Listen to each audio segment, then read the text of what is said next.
যে শহরকে এতদিন বলা হতো নিরাপত্তা, স্থিতিশীলতা আর বিলাসিতার প্রতীক, সেই দুবাইয়ের আকাশেই এবার জ্বলে উঠল আগুনের রেখা। মধ্যপ্রাচ্যের সবচেয়ে ঝকঝকে, সবচেয়ে সুরক্ষিত বলে পরিচিত এই নগরী হঠাৎ করেই পরিণত হল মিসাইল আর ড্রোন হামলার লক্ষ্যবস্তুতে। ইরানে 28 ফেব্রুয়ারি থেকে শুরু হওয়া মার্কিন যুক্তরাষ্ট্র ও ইসরায়েলের যৌথ হামলার পর থেকেই একের পর এক বিস্ফোরণে কেঁপে উঠছে পুরো দুবাই। পাম জুমেইরা, সমুদ্রের বুকে থাকা খেজুর গাছের আকৃতির কৃত্রিম দ্বীপ, বিলাসবহুল ভিলা, 5 তারকার রিসোর্ট আর সেলিব্রিটিদের ঠিকানা, দুবাইয়ের সব স্থানেই বর্তমানে বিরাজ করছে মিসাইলের আতঙ্ক। একের পর এক বিস্ফোরণের শব্দ শোনা যাচ্ছে শহর জুড়ে। ভাইরাল বেশ কয়েকটি ভিডিওতে দেখা যায় আকাশ থেকে ড্রোনের মতো একটি বস্তু দ্রুত নিচে নেমে আসলে ঘটে সরাসরি বিস্ফোরণও।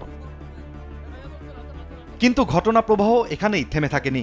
আন্তর্জাতিক গণমাধ্যমের তথ্য অনুযায়ী আগুনের লেলিহান শিখা দেখা গেছে দুবাইয়ের সবচেয়ে আইকনিক স্থাপনাগুলোর একটি ও বিশ্বের একমাত্র 7 স্টার হোটেল বুর্জ আল আরাবেও। স্থানীয় কর্তৃপক্ষ জানিয়েছে ইরানের একটি ড্রোন প্রতিরক্ষা ব্যবস্থায় ভূপাতিত হওয়ার পর সেটির ধ্বংসাবশেষ হোটেলের বাইরের অংশে পড়লে সেখানে আগুন ধরে যায়। আর এই ঘটনার মাধ্যমেই দুবাইয়ের বিলাসিতার প্রতীক এই ভবনের গায়েও পড়েছে যুদ্ধের ছাপ।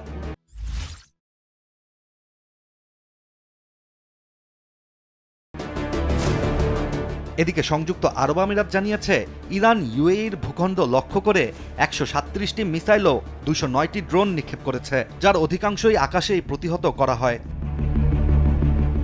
শুধু বিলাসবহুল স্থাপনা নয়, বিশ্বের ব্যস্ততম বিমানবন্দর দুবাই ইন্টারন্যাশনাল এয়ারপোর্টেও আঘাত হেনেছে ইরানি ক্ষেপণাস্ত্র।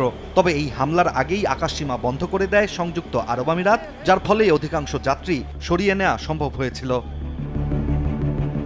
এদিকে বিমানবন্দরের পাশাপাশি মিসাইল হামলায় অগ্নিকাণ্ডের ঘটনা ঘটেছে দুবাইয়ের গুরুত্বপূর্ণ সমুদ্র বন্দর জাবের আলী পোর্টেও। এই সমুদ্র বন্দরেই মার্কিন যুদ্ধজাহাজ নোঙর করে এবং এটি এয়ারক্রাফট ক্যারিয়ার সামলাতেও সক্ষম।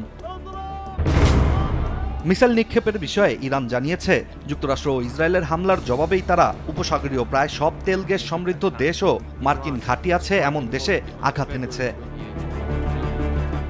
যে দুবাইকে এতদিন বলা হতো বিশ্বের সবচেয়ে নিরাপদ ও শান্তিপূর্ণ নগরীর একটি, যেখানে রাত মানেই আলো ঝলমলে স্কাইলাইন আর বিলাসী জীবনযাপন, সেই শহরের আকাশে এখন ধোঁয়ার কুণ্ডলী প্রশ্ন তুলছে এটি কি সাময়িক ঝড় নাকি উপসাগরীয় ভূরাজনীতির এক নতুন অধ্যায়ের সূচনা। ইশতিয়াক হোসেন, দেশ টিভি।